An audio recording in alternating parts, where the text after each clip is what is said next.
السلام عليكم. وعليكم السلام.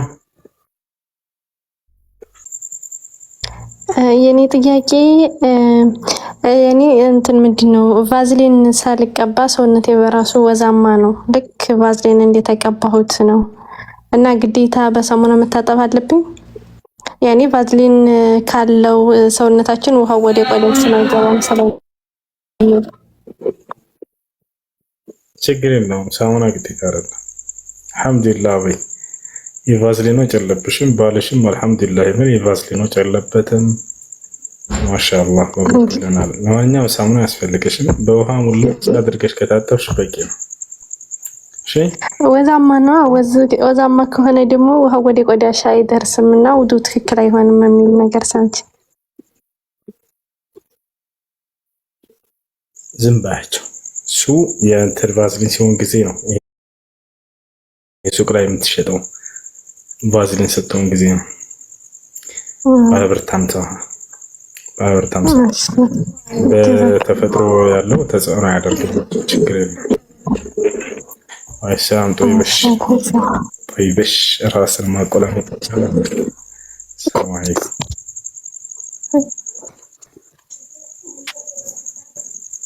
السلام عليكم. طيب يلا انزلي تحت. السلام عليكم ورحمة الله وبركاته. أستاذ وعليكم السلام ورحمة الله وبركاته. دينش دينش كل سلام. دانيا الحمد لله. شنت عملتش ناشلاش وسط أي أستاذ ጥያቄ ነበረኝ። ምን ይላል ጥያቄሽ? ምንድነው? አይ እንትን ባል ያኔ አግብቼ ነበርና ማለት ነው። ያኔ ዘመዶች ሰጥተው ሳይሆን በፍላጎቴ ነው የመጀመሪያ አግብቼ ከዛ ያን ስፈታ በገዛጭ ያኔ ፈልጌው ሄድኩና ዘመዶች ሳይሰጡኝ ማለት ነው ያኔ ተጠልፌ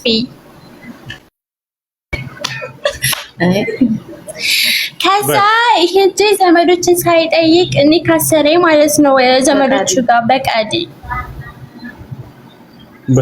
ተዛሳ በቃዲ አሰረኝና ዘመዶቼ ይዛና አልሰሙም ጭርሱን መጠለፌን። ከዛ ከ15 ቀን በኋላ ለዘመዶቼ ሽማግሌ ተላከ ማለት ነው።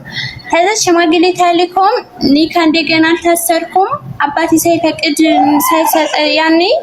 ሳይሰጠኝ ነው የታሰርኩት በቃዲ ማለት ነው። ደግሞም አላሰሩኝም ዘመዶቼ እሷ ከፈለገች ምናምን አሉ ማለት ነው። ከዛ አሁን ያኔ በሸሪዓው ጉዳይ አሁን ሳይ ኒካም የላችሁም አባትሽ ታላሳሰረሽ ኒካም የለሽ ተባልኩኝ ማለት ነው።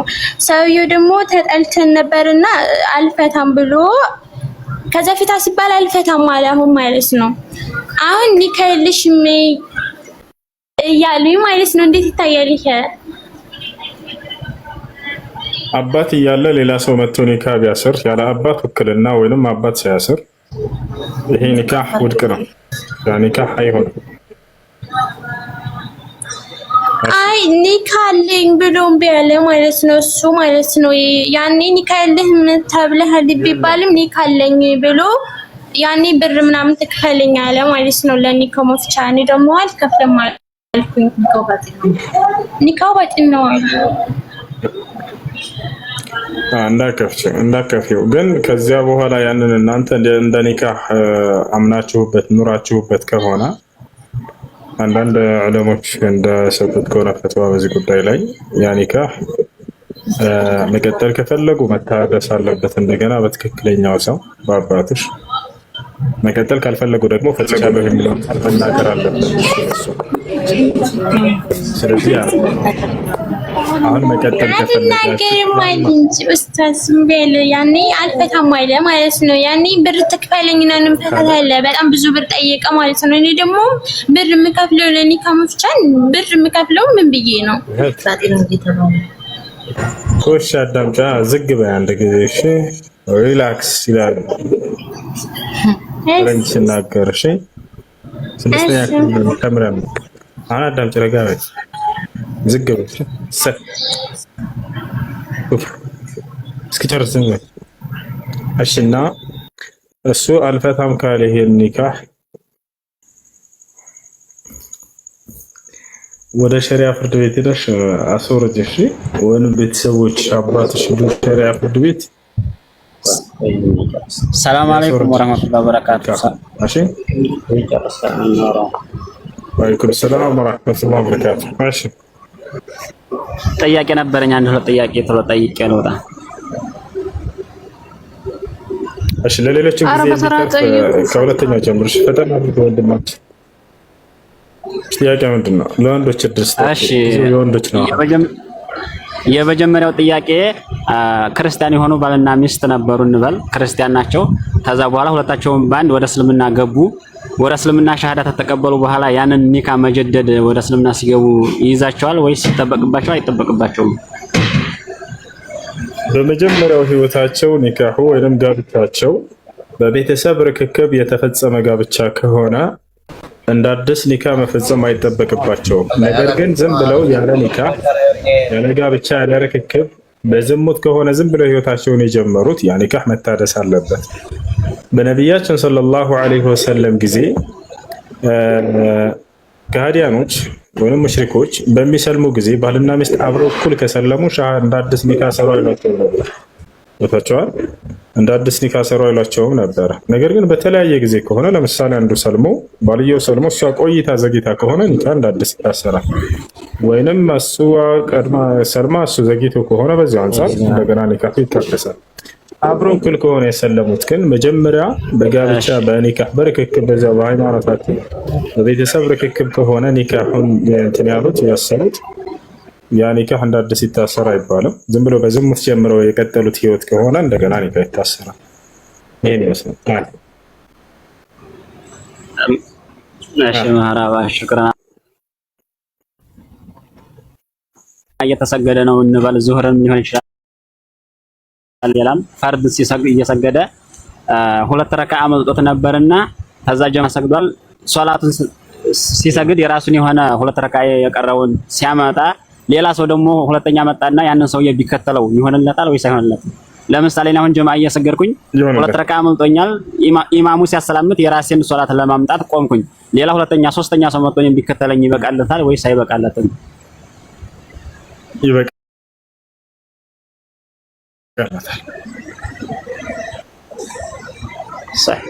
ይበቃለታል። እናመሰግናለን። ጥያቄ ይሄ ነበር። ሹክራን። ሰላም አለይኩም ሱ አለይኩም ሰላም ወራህመቱላሂ ወበረካቱ። እሺ እሱ ለኔ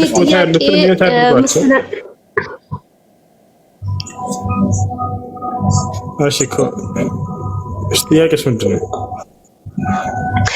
የኔ ጥያቄ መስለን የሆነ ሰው ከሞተ በኋላ ከተቀበረ ቀብሩን ማሳደስ ምናምን ይባላል። አሁን እኛ ገጠር ላይ ቤተሰቦቻችን ማጠር ሲሚንቶ ማስደረግ ምናምን ይላሉ። ያኔ አሁን መስለን ሀብታም ሰው ምናምን ሲሞት ያሳጥራሉ፣ ሲሚንቶ ምናምን ግርፍ ያስደርጋሉ። ይሄ እንዴት ይታያል? ቀብሩ ሊፈርስ ያለ ከሆነ ወይንም ደግሞ ውሃ ሊሸረሽረው አይነት ነገር ከሆነ ችግር የለውም። ያንን አንድ ስንዝር የምታክል ያክል መገንባቱ ችግር የለውም።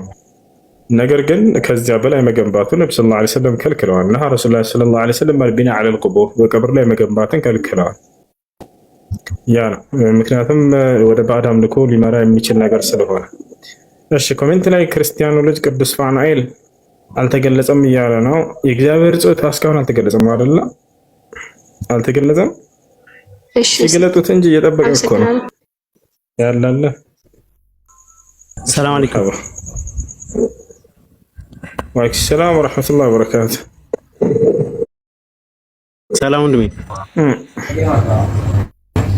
አንድ ጥያቄ ነበረኝ። ከባልና ሚስት አብረው ከተጋቡ በኋላ ስሪ አትስሪ ብሎ የማዘዝ መብት እንደሌለው አውቃለሁ። ላኪን ግን እሷ ሰርታ የምትመጣውን ሳንቲም የጋራ እንሁን በሚልበት ሰዓት ላይ የጋራ አልሆንም ብላ ስትለው ሀላስ የጋራ እንድንሆን ካልፈለግሽ መስራት የለብሽም የቤት እንድትሆኝ ከቤት እንድትቀመጭ ነው የሚፈልገው ብሎ የማዘዝ መብት አለው ነው የለውም? አለው። ግን ለሚስቱ መሟላት ያለበትን ነገር ሙሉ በሙሉ መሟላት አለበት። ቤቷ አስቀምጧት የምትበላው የምትጠጣው አቅሙ በፈቀደ ልክ ነው ማስተዳደር የሚኖርበት ማሟላት አለበት። መሰለና ለምሳሌ ቤት ኪራይ ምናምን ይኖራልና በጀማዎች የሚኖሩ ሰዎች አልጠይም ጀማ ሲኖሩ አዋጥተው የሚበሉት ነገር አለ የምትለብሰው እንዳለ ሆኖ በመዋጮ ነው የሚበሉት እና ልክ ሰዎች እንደሚዋጣላቸው እሷን በጀማዋ ያዋጣች እንድትበላ ማለት ነው። አቅሙ በቻለ ማስተዳደር ይችላል በዛ መልኩ ማለት እስካገባ ድረስ እርሱ ነው የማስተዳደር ግዴታ አለበት ነው የማስተዳደር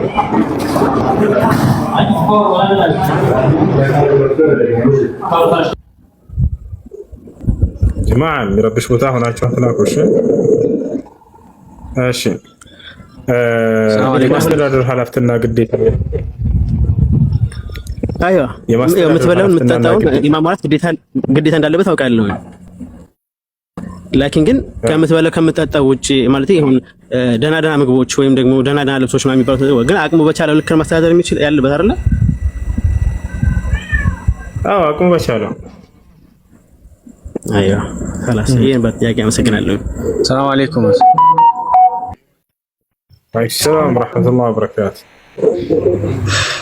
ይሄን ጥያቄ ሸይጣን ካዲ ነውና አንድ ሐዲሱ በአንድ ሐዲስ ሰምቼ ነው ጥሩ ስራ የሚሰራ አለ እንደ ሰው ነው መጥፎ ስራ የሚሰራ አለ ይባላል። በአንድ ሐዲስ ሰምቼ ነው። በኋላ ግን ምህረት አለው ወላ እሱን አስረዳኝ ብዬ ነው።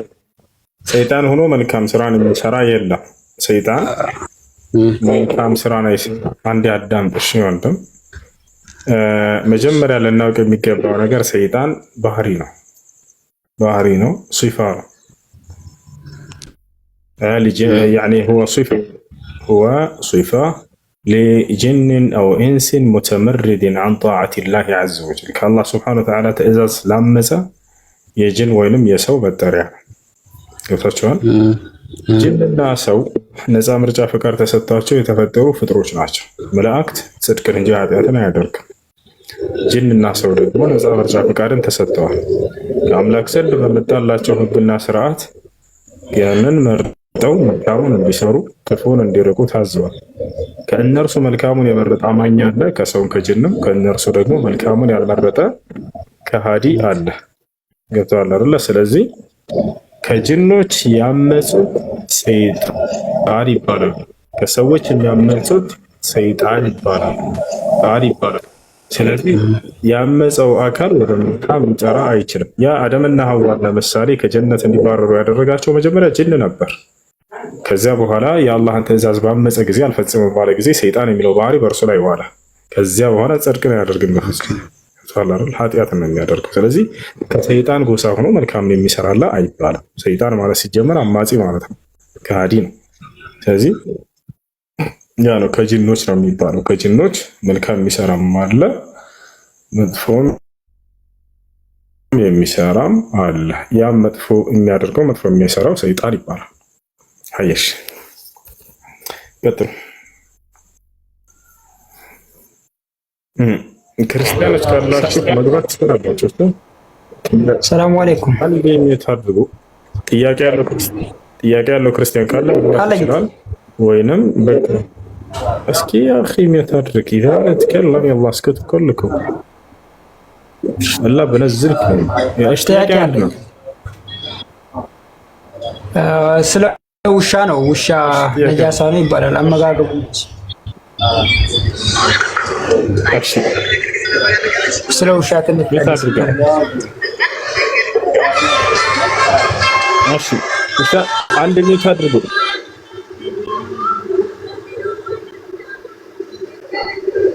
ወርቅነሽ አንድ ሜት አድርጊው። እሺ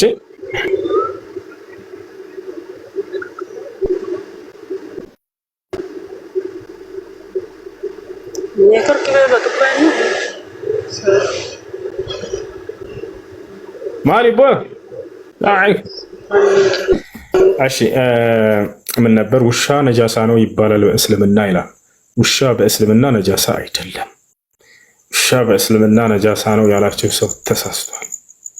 ታዲያ ምንድነው የሚባለው ከተባለ ከውሻ የሚነጅሱ ነገራቶች አሉ ነው የሚባለው። ልክ እንደ ሰው ነው ውሻ። ያ ማለት ከነጃሳነት አንጻር እንጂ ከባህሪ ምናምን እያልኩኝ አይደለም። ሰው ነጃሳ ነው ይባላል አይባልም። ከሰው የሚነጅስ ነገር አለ ነው የሚባለው። ውሻም ልክ እንዲሁ ነጃሳ ነው ይባላል አይባልም አይባልም። ከውሻ የሚነጅሱ ነገራቶች አሉ ነው የሚባለው። ውሻን ለምንድን ነው እስልምና ለየት አድርጎ የሚጠላው ነጃሳ ነው የሚለው ምናምን የሚሏችሁ ስህተት እንደሆነ መጀመሪያ ነገራችሁ። ውሻ ነጃሳ አይደለም። ከውሻ የሚነጅሱ ነገራቶች አሉ። ምኑ ከተባለ ልጋጉ፣ ሽንቱ፣ ካካው፣ ደሙ፣ እነዚህ አራቱ ይነጅሳሉ። ቆዳው ይነጅሳል ወይ ውሻ በአካሉ ምናምን አይነጅስም። እሱ የውሻ ቆዳው ዝም ብሎ ደረቁ ቢነካችሁ አይነጅስም። በፍጹም በጅራቱ ቢነካችሁ አይነጅስም። ነገር ግን አሁን የተናገርኳቸው አራቶቹ ነገራቶች ናቸው። ከሰውም ልክ እንዲሁ ሰው ይነጅሳል ወይ አካሉ አይነጅስም። ከሰው ግን የሚነጅሱ ነገራቶች አሉ። ምኑ ከተባለ ሽንቱና ካካው ይነጅሳል። ወፊ ደሚሂ ኺላፍ በይነ አህሊ ልዕልም። ለአጠቃላይ እነዚህ ናቸው የሚነጅሱት። ስለዚህ ከውሻ የሚነጅሱ ነገራቶች አሉ ይባላል። ጭራው ይነጅሳል ወይ? ውሻ አይነጅስም። ደረቅ እስከሆነ ድረስ አይነጅሳቸውም። እርጥብ ከሆነስ እርጥብ ቢሆንም እንደ አስሉ እንደ መሰረቱ አይነጅስም። ነገር ግን ምናልባት በአማን ቀን በዚህ በምላሱ ዘወር ብሎ ጀርባውን ሊልስ ይችላልና እርጥበት በሚነካው ጊዜ ያን ነጃሳ እንደገና ስለሚያራጥበው ከዚህ አንጻር ይነጅሳል ይባላል። ልጋጎ ወይንም ለሃጩ እንደሚነጅስ ነብዩ ሰለላሁ ዐለይሂ ወሰለም ተናግረዋል። ሐዲስ ላይ ሲናገሩ ኢዛ ወለገ الكلب في إناء أحدكم فاغسلوه سبعا أولهن بالتراب وآخرها بالماء። ውሻ በሆነ ዕቃ ላይ ልጋጉን ወይንም ለሃጩን ቢያስነካባችሁ 7 ጊዜ እጠቡት። የመጀመሪያውን አንዱን በአፈር ፈትጉት፣ ከዚያ 6 ጊዜ በውሃ እጠቡት ብለው ተናገሩ። ስለዚህ እሺ ልክ እንደው ደግሞ ሽንቱና ካካው ማንኛው ስጋው የማይበላ እንስሳት ሁሉ ሽንቱና ካካው ስለሚነጅስ ያ እሱን ከማይበሉ ነውና ሽንቱና ካካው ይነጅሳል። ከቤት ማሳደግ ይቻላል ወይ? ውሻን ለራሱ ክላስ ሰርታችሁ ማሳደግ ትችላላችሁ። ውጭ ላይ ቤት ውስጥ የምትሰግዱበት ቦታ እንዳይገባ፣ ምክንያቱም ልጋጉን ሊያንጠባጥብ ስለሚችል የምትሰግዱባቸውን ቦታዎች ይነጅሳቸዋልና። ውጭ ላይ ግን ማሳደግ ይቻላል ለሶስት ዓላማ ከሆነ፣ አንደኛ ለአደን አገልግሎት፣ ሁለተኛ ቤት እንዲጠብቅላችሁ፣ ሶስተኛ እንስሳት እንዲጠብቅላችሁ። ለነዚህ ለሶስቱ ነብዩ ሰለላሁ ዐለይሂ ወሰለም ፈቅደዋል። አሜን ነው። ጥያቄ አለ? ቀጥል።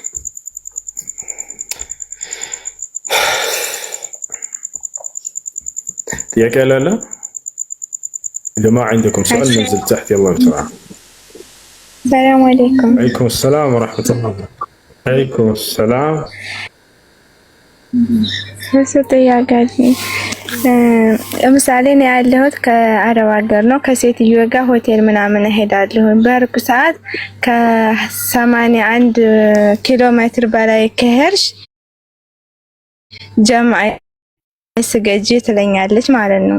እኔ ደግሞ አልፈልግም። ያኔ ለምን ውስጥ አይቀበልልኝም። መጣዳለሁ ከሷ ጋር ማለት ነው። እና ይቻላል? ይቻላል። ነብያችን ሰለላሁ ዐለይሂ ወሰለም ናቸው ይሄን የፈቀዱት። ስለዚህ ውስጥሽ ሊቀበሉና ሊደሰትበት ይገባል። እንደውም በላጩ ማሳጥሮ መስገዱ ነው ሙሳፊር ለሆነ ሰው። ነብያችን ሰለላሁ ዐለይሂ ወሰለም ከ80 ኪሎ ሜትር በላይ ርቀት ከተጓዛችሁ ቀስሩና ጀምዕ አድርጋችሁ ሶላትን ታሳጥራችሁና ሰብስባችሁ መስገድ እንደሚቻል ተናገሩና هذا رخصة الله فخذوا برخصة الله አሉ። ይህ አላህ ያገራላችሁ ነገር ነውና አላህ ያገራላችሁን ያዙ አሉ። በላጩ እንደውም ማሳጥሮ መስገድ ነው። ግን አይ እኔ አሳጥሬ መስገድ አልፈልግም ሙሉውን መስገድ እፈልጋለሁ ላለ ሰው ምርጫው ነው። ፈታዊ እሺ። ሁሱ የፈጅር ሶላት አዛን እያለ እየሰማ ነው። እንቅልፍ ቢያታልለን አርፍደን ብንሰግድ እንዴት ይታያል ይላል። በመጀመሪያ በእንቅልፍ ምክንያት ሶላት እንዳያልፋችሁ። ተፍዊት ሶላት አልፈጅር بسبب النوم من علامات المنافقين كما قال الشيخ عبد العزيز بن باز رحمه الله تعالى. በእንቅልፍ ምክንያት የሱብሒን ሶላት ማሳለፍ ከሙናፊቆች መገለጫ ነው ብለዋል ኢብኑ ባዝ አላህ ይዘንላቸው። ሐታ ነብያችን ሰለላሁ ዐለይሂ ወሰለም ራሳቸው ምን አሉ? إن أثقل الصلاة على المنافقين صلاة العشاء وصلاة الصبح ولو يعلمون ما فيهما لأتوها ولو حبوا نارا. በመናፍቆች ላይ ከባባድ ሶላት ብሎ ማለት የዒሻ ሶላት እና የሱብሒ ሶላት ናቸው አሉ ነብዩ ሰለላሁ ዐለይሂ ወሰለም። በውስጣቸው የሚገኘውን ምንዳ ቢያውቁ ኖሮ ሰዎች እየተንፏቀቁ በመሄድ ወደ መስጂድ በሰገዷት ነበር ብለው ተናገሩ። ስለዚህ አደራ በእንቅልፍ ምክንያት እንዳታሳልፉ። ገብታችኋል? አላርም ቀጥሩ። ከዚያ ጓደኞቻቸውን ንገሯቸው፣ አብሯቸው የሚሰሩ ሰዎች ካሉ ወይም በስልክ ከዚያ ቀስቅሰኛ አደራ የሱብሒ ሶላት እንዳያልፈኝ ብላችሁ ጓደኞቻችሁን አሳውቃችሁ ለመስገድ ሞክሩ። እንደአጋጣሚ ቢያልፈንሳ ፀሐዩ ቢወጣስ መስገድ አለባችሁ። ፀሐይ ወጥቷልና አንሰግድም እንዳትሉ ይፈቻ። ነቢያችን ሰለላሁ ዐለይሂ ወሰለም መን ነሲየ ሶላተን አው ናመ ዐንሃ ፈሊዩሰሊሃ ኢዛ ዘከረሃ አሉ። ሶላትን ረስቶ ያለፈበት ወይንም በእንቅልፍ ምክንያት ያለፈበት ሰው በተነሳ ሰዓትና ባስታወሰ ሰዓት ይስገድ ብለዋል። አይ ሰዓቱ አልፏልና በቃ አልሰግድም እንዳትሉ መስገድ አለባችሁ። እሺ ያ ነው የሱብሒ ሶላት መስገድ ያለው ምንዳ ምንድን ነው? ቃለ ነብዩ ሰለላሁ ዐለይሂ ወሰለም መን ሰለል በርደይን ደኸለል ጀና። ሁለት ብርዳማ ወቅት ሶላቶችን የሰገደ ሰው ጀነት ገባ ነው። አንደኛው የሱብሒ ሶላት ናት፣ ሁለተኛ የአሱር ሶላት። ከነሱም ብቻ ከሰገደ ሰው ጀነት ይገባል ማለት ነው ሐዲሱ አይደለም። ለነዚህ ትኩረት ለመስጠት ነው እንጂ ሌላውንም መስገድ አለበት ሰውየው። ገብታችሁ አይደል? ያን ስለዚህ ሰውየው መስገድ አለበት እነዚያንም ማለት ነው።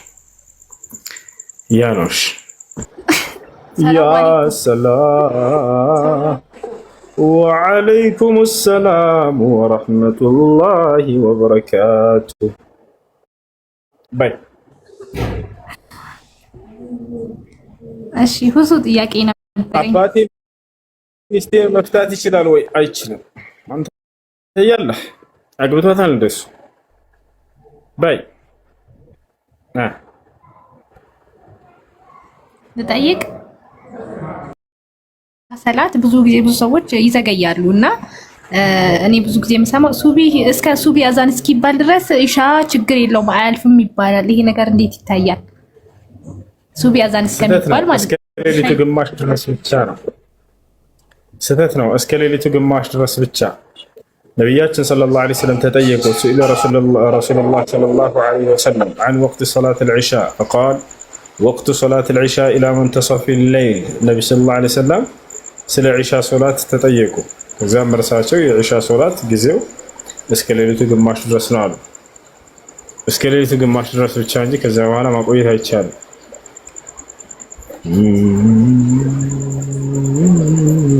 ሽኩራን ጀዛከላ።